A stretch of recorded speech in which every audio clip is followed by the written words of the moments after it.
Right, good morning everyone. Can I welcome members to this meeting of the Employment Committee? As usual, the meeting is being broadcast live on YouTube and will be available for viewing after the meeting. The link is available on the Council's website. We have a mix of officers attending in person and presenting virtually, so I'll clarify the arrangements at the start of each item on today's agenda.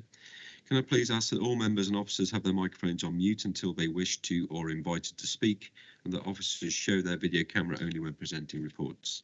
Please ensure that mobile phones are switched to silent. First of all, apologies. I have received apologies this morning from Miss Broadley, but she doesn't have time to arrange a substitute. I've had apologies from Mr. Bedford, and I welcome Mrs. Seaton, who's substituting for him.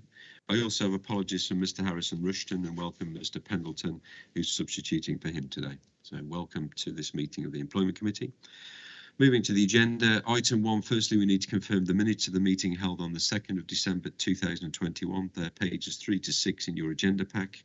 I move that the minutes of the meeting held on the 2nd of December 2021 be taken as read, confirmed and signed. So can I have a seconder? Thank you, Kevin. All in favour? Okay, thank you. Item 2, question time. I've received no questions from members of the public. Item 3, questions asked by members under Standing Orders 7.3 and 7.5. I've received no questions from members. Item 4, to advise of any other items which the Chairman has decided to take as urgent elsewhere on the agenda. I've not been notified of any urgent items this morning. Item 5, declarations of interest in respect of items on the agenda. Does anyone have any interest in respect of any items on this agenda this morning from members? No? Okay, thank you. In which case, item 6, presentations of petitions under Standing Order 35. We have no petitions this morning, in which case I'll move on to the first substantive report, which is our agenda item 7. Our first report is on the gender pay gap. This is on page 7 to 14 of your agenda pack. Sarah Short, the HR Services Manager, is attending remotely. Good morning, Sarah. And Good morning.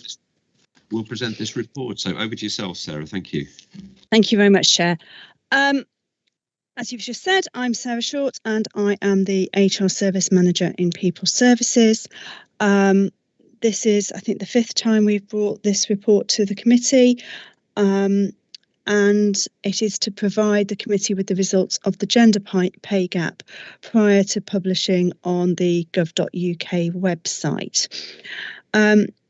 Just a reminder that gender pay gap reporting is a statutory requirement under the Equality Act, and the results in the report cover the period the 1st of April 2020 to the 31st of March 2021, and we are required to publish these results by the 30th of March this year.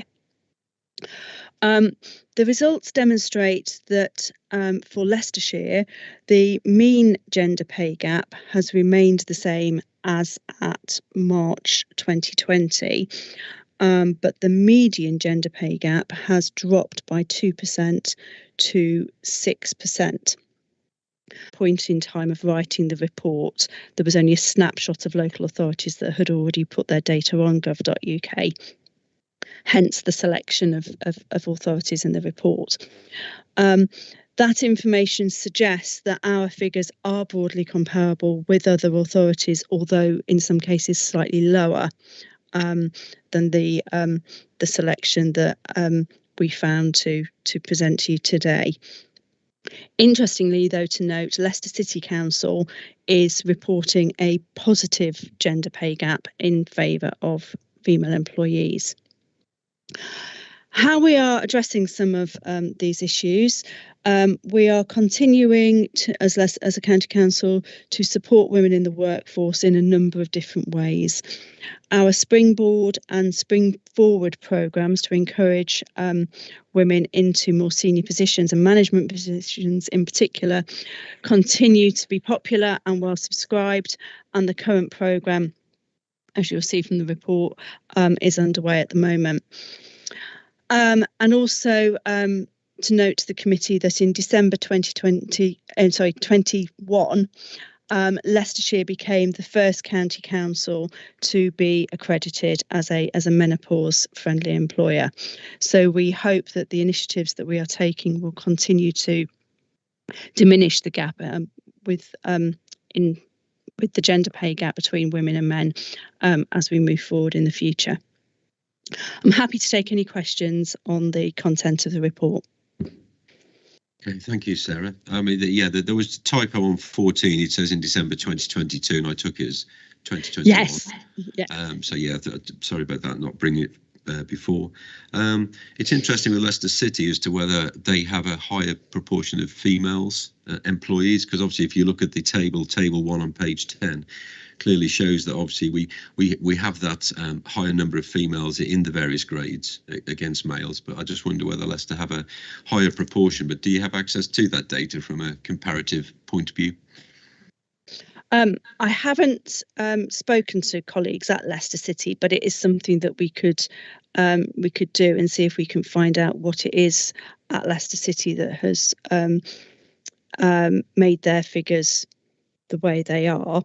I know in previous discussions with Leicester City, they may be using a slightly different method of calculation, which may also account for some of the difference. Okay, thank you. Members, do you have any questions? Richard? Mike? My apologies. Thank you. The city point you mentioned is interesting and might inform us further, I agree. But looking at the report and hearing comments made, it seems to me that from actions taken and the general trend of statistics, it looks favourable. And a statistician, I suppose, might say that the 2% change is, well, might call a blip rather than a trend. Now, I'm not a statistician, but I do beg your pardon, sorry, Chairman. I'm not a statistician by training, but I would ask whether that is what a professional statistician might say, that the trend is generally favourable and the 2% change could be seen as a blip rather than a change in the trend. Thank you, Chairman. My apologies again for Any comments on that, Sarah? I think what will be interesting, because we will be able to look at the data for March 2022, very, very soon. I think if we can get that data, it'll be interesting to then see whether this is a blip or whether it is the start of something that is changing. So I think once we've got that information, I'll be better able to answer that question in a more informed way.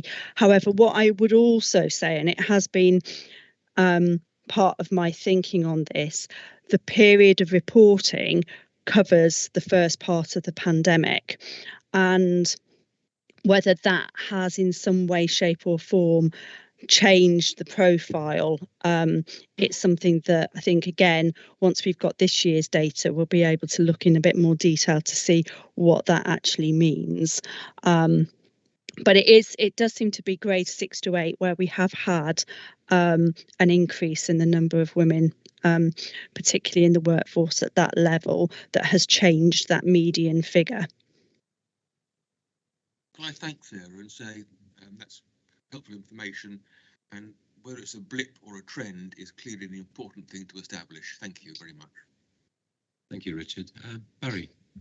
Thank you, Chair. Well, obviously, it's the first time for me that I've seen this report, and I guess it was quite surprising to find an organisation where 3/4 of the employees are female, and yet there's still such a pay gap.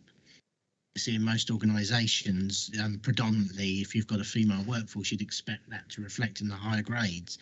The only thing I found with the report is by not having the spread of the grades, the remuneration, and how many males and how many females within those grades, I couldn't really analyse the report properly to understand it. And I would say that going further forward, if we get that information in the reports when they come to us, it'd be much easier to understand where we're going, and we can actually see how the changes are occurring.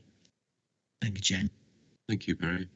Is that something that's available, either Sarah or Gordon? Is that historically a mix of where we're at the moment from a makeup of grades versus sort of male and female? We do have that information, and it's from that information that we build the report. So yes, we can provide that level of detail. Okay, thank you. Gordon? Just to pick up briefly the point around the gender mix, if you like. I think this is fairly typical of local government. Doesn't necessarily make it right, but it's fairly typical of local government in that we have a lot of, say, low-paid part-time jobs that are perhaps attract local people, So if you take our school food service, for example, we've got around about 700 to 800 people, some on very, very low hours, predominantly women, and you get into the types of jobs that will attract women or will attract men.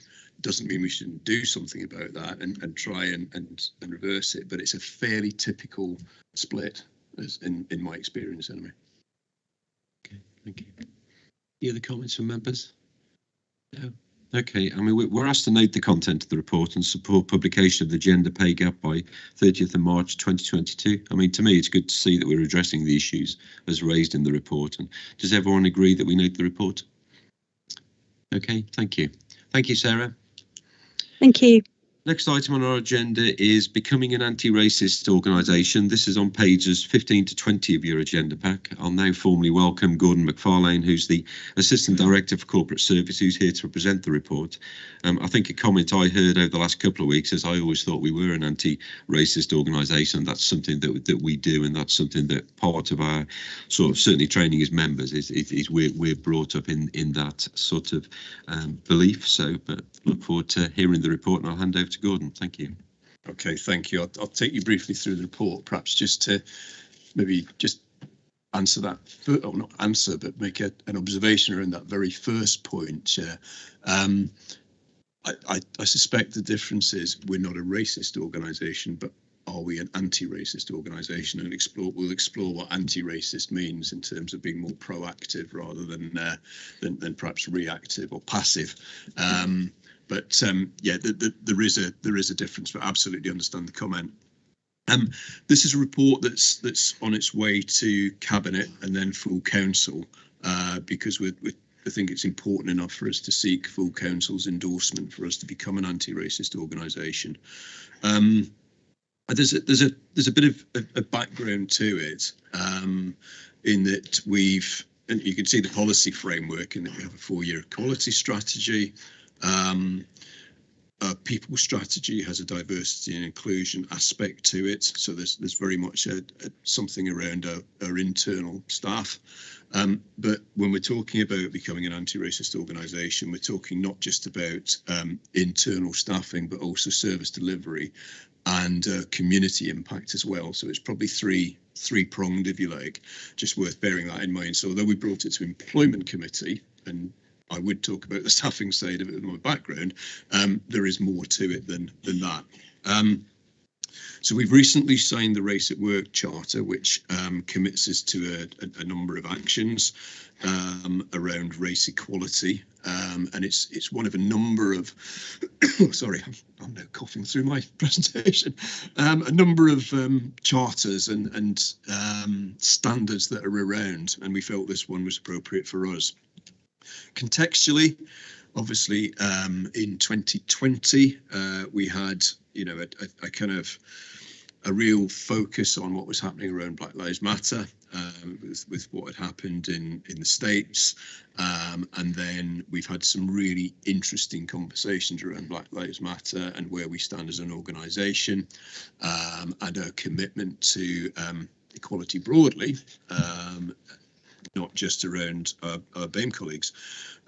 So I think that perhaps again addressing your comment, we're rightly proud of our record on race relations, and our staff surveys consistently tell us that staff agree that we're an employer that's committed to equality and diversity or inclusion. 93% in the staff survey last year.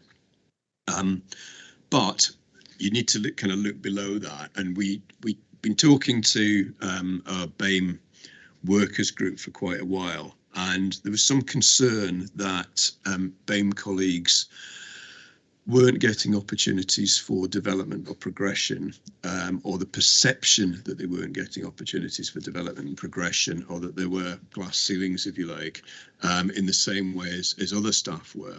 So those perceptions kind of morphed into concerns about leadership, culture, whether development was targeted enough, and actually, if there were instances of racism, organisation this size, of course there will be instances, were they addressed in the right way or were they addressed at all? So we commissioned an external consultant to do a bit of an investigation and report back to us kind of coincided with the start of COVID. She still did a really thorough piece of work, but it probably didn't manage to have the same face-to-face impact as would, because we all disappeared at the start of March 20. But basically, let me do a little bit more context first. You can see in paragraph 7 some of the stats. People from BAME backgrounds are between 17 to 30% of roles up to middle management. That reduces as we get into senior management, so you kind of get that perception of a glass ceiling. We also had some concerns that BAME candidates less likely to be successful at interview than counterparts, and there's an appendix which I won't go into the detail, but basically what we were seeing was what should be a straight line was a reducing line between percentage of BAME applicants, those shortlisted and those appointed, and we've been trying to explore the reasons for that and do something about that. And also in terms of our staff survey, you can see quite a high percentage of staff were saying they were experiencing some form of discrimination, and a smaller percentage specifically bullying or harassment. The staff survey doesn't tell us whether those are internal or external instances. It could be something from a service user, something from a member of the public, or it could be something that's happened internally. But again, it's enough for us to say we need to understand more about what's going on. But you can see in terms of also what's happening in the community that hate crimes have increased as well. And that's something that's monitored by colleagues in children and families. But we link that to the Equalities Board work. So again, we've got a backdrop, which leads us to need to take some action. So as I say, signed the Race at Work Charter. Jane Moore, the Director of Children and Families, is taken on the responsibility as an executive lead for Race, which I think is a really strong, positive message that we have a director championing the activity. We've got an officer task group to develop an action plan, and that action plan, not included for today because it's a slightly different report, but will range from some very quick wins, things that we can do, to some very long, some longer term measures and ongoing activity, because you don't solve these sorts of challenges overnight. Just move to becoming an anti-racist organisation. I think paragraph 9 hopefully, and paragraph 9 and 10 hopefully set out what this means in a bit more detail. So it's moving attitudes. So we should get a number of benefits from that, including better staff morale. We should see progression. We should see changes to those statistics that I talked about. And then from a community perspective, a greater sense of belonging and cohesion, if you like. And again, none of this is a switch or a silver bullet overnight. This is some long-term work. So we're not saying that we've been a racist organisation. We're not saying that there's been any institutional racism. This is more a positive commitment to be more proactive in addressing and not allowing those inequalities to continue, but to tackle them, but to foster a culture. And you can see the language in paragraph 10 around being open, transparent, celebrating contribution, etc. So it's worth just saying from an equalities perspective that, there are some arguments around taking a strong anti-discrimination stance on all issues, not just race. And that case has absolute merit, and we're very committed to all equality strands. But there is a particular backdrop in terms of historical and cultural legacy around racism that nationally as well as locally really needs a kind of a dedicated and specific response. There's a real distinctive nature, and in paragraph 11 sets it out around what's happened around oppression, the experience of staff, the experience of communities. We know that BAME is a very broad term. It encompasses a range of identities and a range of backgrounds. It's a term that our workers group are happy with. In terms of Black, Asian, and instead of minority ethnic, they've changed the M to multi-ethnic, which I think is quite just a subtle positive change. And it is a term in current usage. Nationally, there's a debate about how appropriate it is. We're comfortable with it, and our workers group are comfortable with it. We've also talked about zero tolerance. Zero tolerance is not just stopping a service. It's not just it's not about sacking somebody. It's about zero tolerance within our policy frameworks. So it's about those strong messages that we will challenge, we will seek to change. We're not just going to let things happen unchallenged. So it's I think the context that we work in is important when we think about zero tolerance, because it's quite a strong phrase. And you can see paragraph 12 kind of explains what we mean around proportionality of sanctions, etc. Thinking about our legal obligations, because we have, you know, statutory obligations around some of areas of service delivery. We do have racist incidents in those areas of service delivery. What does zero tolerance mean in that context? So we've done some work on that recently, to provide managers and staff with clear routes to report incidents, access support, and also make clearer links with relevant policies and procedures, so that both managers and staff, if there are issues, have a clear way through, navigate a clear way through and get support as well as resolution. Paragraph 13 is very much about looking outwardly, and it's that statutory duty we have and role to promote community cohesion, foster good relations with different groups. So again, if we think about anti-racism as being something proactive, it very much fits with how we work with, engage with, and encourage our communities to be involved. And you can see the sort of wider benefits that would bring. And you know, we need to make sure those discussions are open and transparent. And you know, if ever there was something topical, paragraph 14, you know, Yorkshire Cricket Club recently around, you know, what had happened over a period of years and the damage that had done, not just to individuals but to the organisation. So in moving to something that is certainly not in the realms of Yorkshire Cricket Club, but is, you know, from an organisation that isn't racist to becoming anti-racist, is an even more positive move. So just to touch on the action plan again, paragraph 15, the details are around leadership and management, workplace and culture, community and partnerships, and a whole range of actions that sit under there. And we've summarised them in A to C, which you can see. And then just for context, paragraph 16, a number of other authorities who've made similar commitments to anti-racism. And there's been endorsement from each of those authorities' political leadership as well. And we see it as a strong, powerful message if we have member backing and member support for this work. And that's something that we'll say to Cabinet and full council as well, obviously. So in terms of consultation, the BAME Workers Group and Staff Network is very supportive and is involved.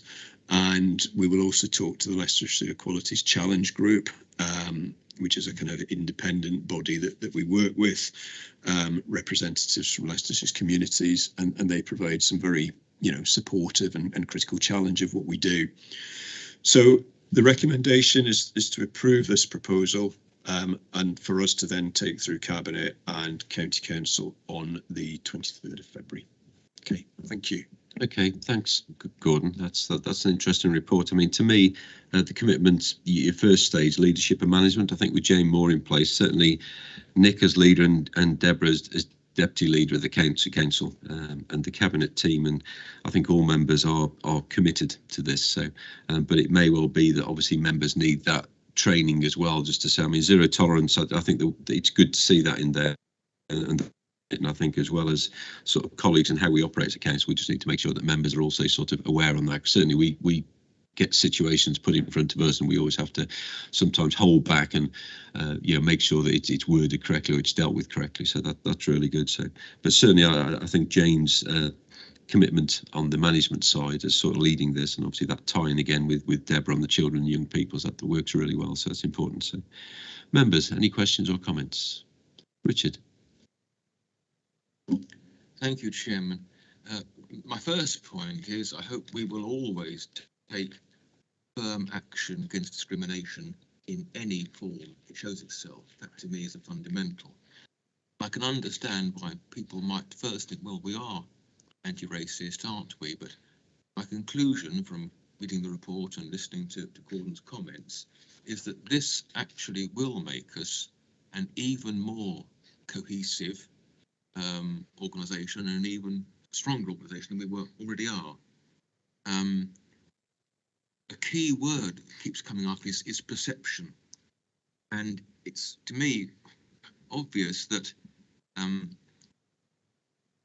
needs to be a very rigorous and honest examination of perceptions, because those who feel aggrieved may find on assessment their perception isn't necessarily entirely accurately founded, but equally those who are feeling aggrieved have no need to do so.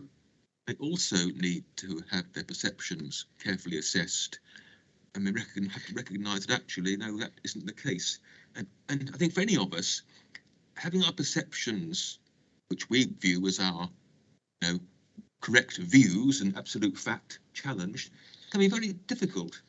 And so I'm sure this is all obvious stuff to say, but I'm saying it because I think it needs sort of laying out, articulating at this meeting in preparation for further meetings.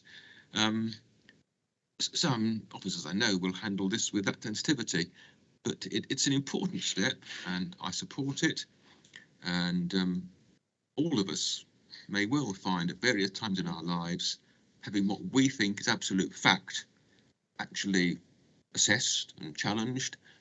We may have to conclude actually no, it's not absolute fact, it's our perception. Equally, we may find we are correct. So Chairman, I'll leave it there, but I want to say I support the proposal. Thank you, Chairman. Okay, thanks, Richard. Gordon just wants to come back on that. Then I'll get Trevor. Just very briefly, I think points well made around that hope that we don't accept anything, that we do tackle it. I think our challenge is, as you know, large number of managers, making sure that there's confidence, there's consistency, people are taking HR advice and support, and actually there's a level of, what's the baseline of understanding around equalities and inclusion. Perception, you picked that up, really interesting word. I think our starting point, if somebody is saying, I believe that, that there is discrimination, there is harassment, etc., is not to challenge that, but to say, I accept that you feel like that, and then you work from there. Perception in this context has been through that report, and therefore a number of people's feedback about what they believe the limitations have been around development and progression. And we're not challenging that. We accepted the report for what it was. That's why we've kind of got an open, transparent sort of way forward. Thanks, Gordon. Richard? Thank you for the response, and I support that. Thank you very much. Thank you. Trevor? Thank you, Chairman. I think I totally accept the report, Gordon, and its openness, and I think we need to continue, as we are, to be as open as possible and to formalise that openness so that it can be analysed anywhere. I think that openness and agreed to be challenged is important.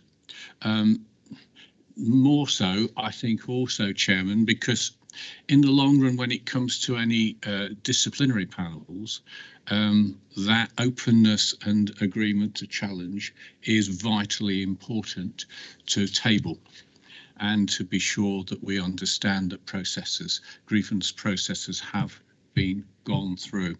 Final comment, of course, is that I firmly believe that our training here as counsellors most certainly highlights a non bias in any way, shape or form. In fact, probably the opposite. And I'm happy to state that very clearly. In spite of that, we have the figures, though. And of course, the figures, I would say, are historical to a large extent. And with the culture that this sort of openness and committee challenge will and has brought about should in the long term provide reassurance and make sure that our future BAME colleagues do and are supported in higher roles. And it's a matter of experience as well, I think, and it's important. Final thing, we all, when we go for job interviews, get the opportunity for a debrief.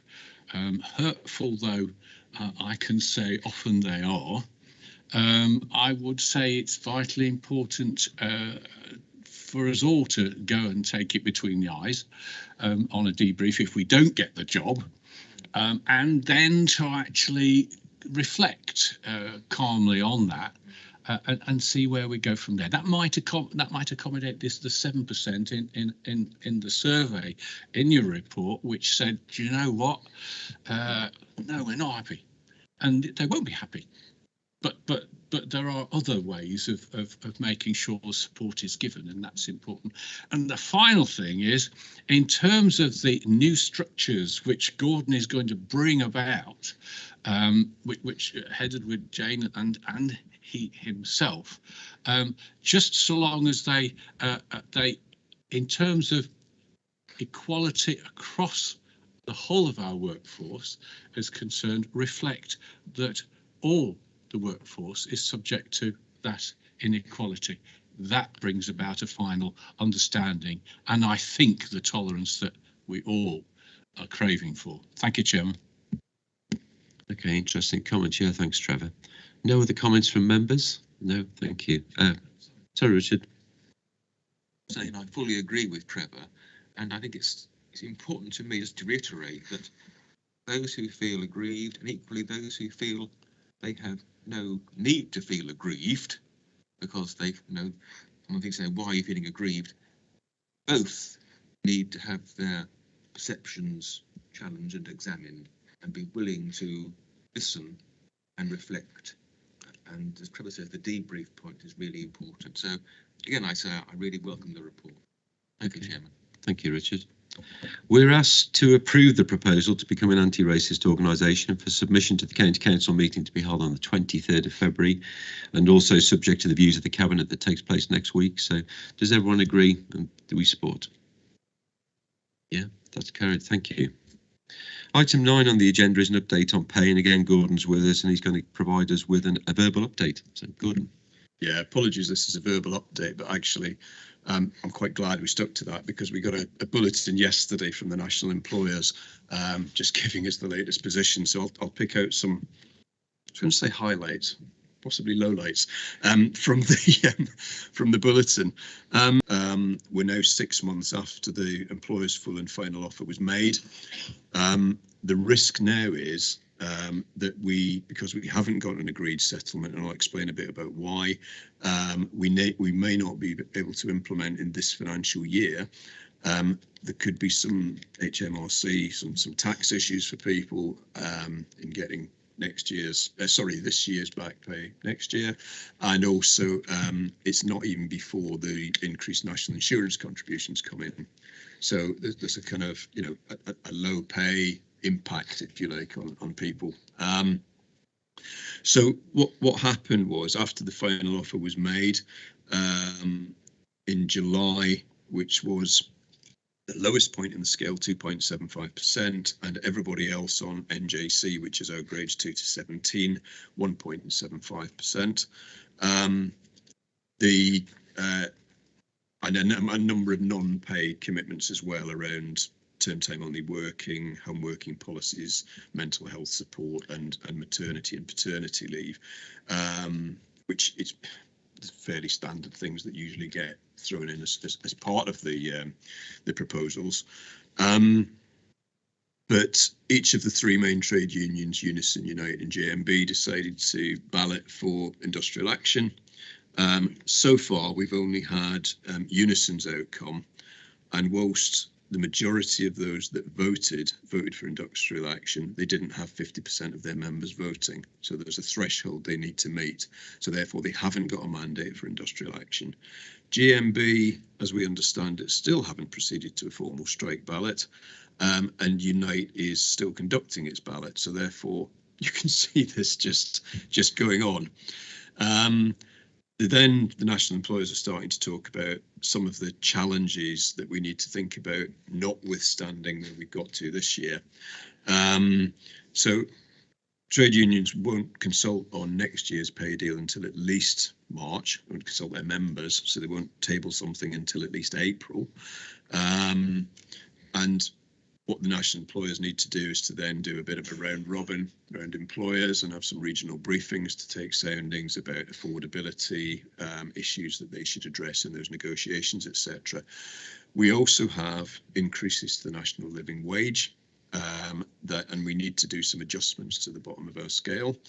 And we're anticipating that national living wage will increase incrementally through to, I think, 24-25. We've had this before, and we made some adjustments nationally and then locally to our pay scales, and we may have to do the same again. So there is a bit of activity that needs to happen locally around that as well. And then the national employers are starting to talk about, well, what were some of the ways that we could solve these emerging problems through our sort of pay negotiations for next year. And I'll not go into those at the moment because they're just ideas, but they'll get picked up in the regional briefings. And there's certainly encouraged sort of lead member and HR colleagues to engage in those briefings. Interestingly, I've just seen something that some of the county treasurers are starting to debate. Given the challenges, should we not quite break ranks, but should we put the pay deal in, at the final offer by March? That's not something that I'm proposing, and we need employment committee's agreement, which is normally once the pay deal has been agreed. I just thought I'd mention that there's a head of steam. I completely understand why, but I need to talk to officer colleagues around that. The only other thing I'd say is that when we do get agreement, we would come to employment committee to seek the authority to pay.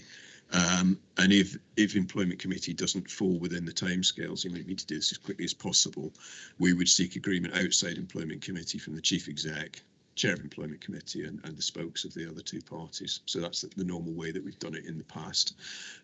So it's a kind of unfortunate set of circumstances that we're in.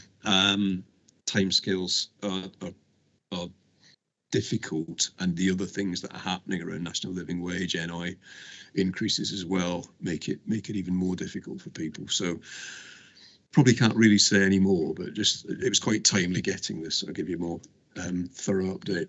Happy to take any questions now. Okay, thank you. Richard. Thank you. Could Gordon just clarify once again what the employer's final offer is for the current financial year that we're in? Yeah, the lowest point, 2.75%, so there's a very slight bit of bottom loading, but for the majority of our staff on NJC, that's grades 2 to 17, 1.75%. And then at the moment, sorry, I didn't mention this, chief officers, so assistant director upwards, and chief exec, those two negotiating bodies, the final offers are 1.5%. So again, there's a differential between that and NJC. 1.5 as opposed to 1.75 for thank you main grade, if you like, main scale. Yeah. Thank you, Gordon. Any other comments or questions? I think it is a verbal update. I can see the complications of if you don't deal with it in this year, then obviously you've got new national insurance contribution rates next year. You're going to get taxed something at national insurance rate on last year's pay that sort of really needs to be compensated in the offer that you make. So it does become complicated. So, all right. Thank you for that, Gordon. Thank you. Item 10, our final report is on the organisational change policy and procedure and action plans. This is on page 21 to 26 of your agenda pack. Damien Buckley, our new Democratic Services Officer, welcome Damien to this committee, is in the room and will present the report. Thank you. This is a fairly standard report that I believe comes to every committee. It's just to update on the current action plans which contain provision for compulsory redundancy and details of progress in their implementation, and we just ask for members to note the report. Okay, members happy to note? Okay, thank you. We're also asked to note the current action plan, which contains provision for that redundancy and the details of the progress of their implementation. So thank you for that, Damien. Item 11 is any other actions which the chairman has decided to take as urgent. There weren't any, so I've none. And the final item is the date of the next meeting. The date of this next committee meeting is scheduled to be held on the 26th of May 2022 at 10 AM. So can I thank Damien, supported by Ewan as always, but yeah, and thank you for attending, and I'll now close the meeting. Enjoy the day. Thank you.